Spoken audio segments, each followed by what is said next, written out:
မင်္ဂလာပါပြင်ဦးလွင်ကမောင်လက်အကောင့်ဖြစ်ပါတယ်ဗီဒီယို reply ပြန်လို့မရလို့เนาะ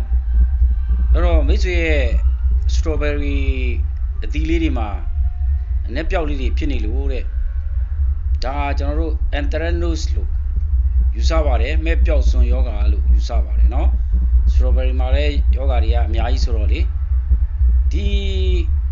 ယောဂါရဲ့ကျွန်တော်ဖြစ်စဉ်ကိုကြည့်ရရင်ကျွန်တော်တို့ဒီ plastic အပူက strawberry သီးကိုအပူဟပ်ပြီးတော့ IME ဒဏ်ရာနေတခြင်းယောဂရနိုင်ပါတယ်ဆိုတဲ့အတွက်မိတ်ဆွေကိုကြံပြုချင်တာက strawberry သီးနဲ့ plastic ကြားမှာအပူလောင်တက်တာအောင်ညနေကောက်ရိုးဖြစ်ဖြစ်စက်ကူဖြစ်ဖြစ်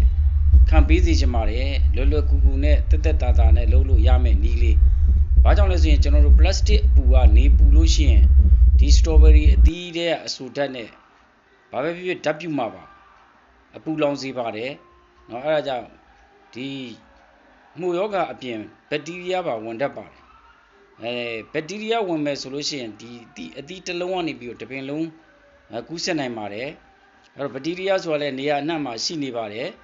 မရှိဘူးလို့ပြောလို့မရဘူးဒဏ်ရာကနေပြီးတော့ဝင်တတ်ပါတယ်ဒါကြောင့်မိတ်ဆွေ strawberry အသီးကိုဟုတ်လားအနာရှိတဲ့အသီးတွေကတော့ခြွေပစ်ပါခြွေပစ်ပြီးတော့ကကျွန်တော်တို့မိုတာစီရဲ့အစိုးစီဆိုပင်ပါရာဂိုဆိုပင်တခုခုဖြန်းပေးနိုင်ပါတယ်နော်အဲ့ဒါနဲ့ကျွန်တော်တို့ဒီတိုင်ဖိုနီမီတိုင်းနော်အဆင်ပြေတယ်လို့ဖြန်းပါနော်ကျွန်တော်တို့အိုင်ပရိုဒီယိုနော်အဲ့ပြောတဲ့ AI နဲ့တခုခုဖြန်းလိုက်ပါဖြန်းပြီးပြီဆိုရင်တော့ကျွန်တော်တို့အပင်အတွက်မိုးစည်းဖြန်းပြီးရင်အပင်အတွက်အားပြန်မွေးတဲ့အနေနဲ့ဒါကျွန်တော်တို့အားစည်းဖြန်းလိုက်ပါအပင်အားစည်းအသီးအားစည်းမြက်မြက်တတပါတဲ့เนาะဒီရွက်ဖြန်းအားစည်းဖြန်းလို့ရပါတယ်ဥမာကျွန်တော်တို့ nitrophenol နဲ့35234မျိုးဒါမှမဟုတ်လဲ potassium humate လိုဟာမျိုးဒါမှမဟုတ်လဲ amino acid နဲ့ humate ပါတာမျိုးဖြန်းလိုက်ပါ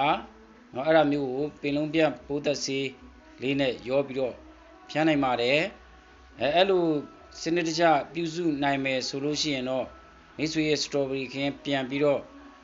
အသီးတွေပြန်ပြီးတော့ကောင်းလာပါလိမ့်မယ်လို့เนาะဖြေချပေးလိုက်ပါတယ်เนาะကျေးဇူးတင်ပါတယ်ဒီလောက်ဆိုရင်ဂျင်းနဲ့နှစ်သိမ့်နိုင်လိမ့်မယ်လို့ထင်ပါတယ်ဒူလေးဖြစ်ပါတယ်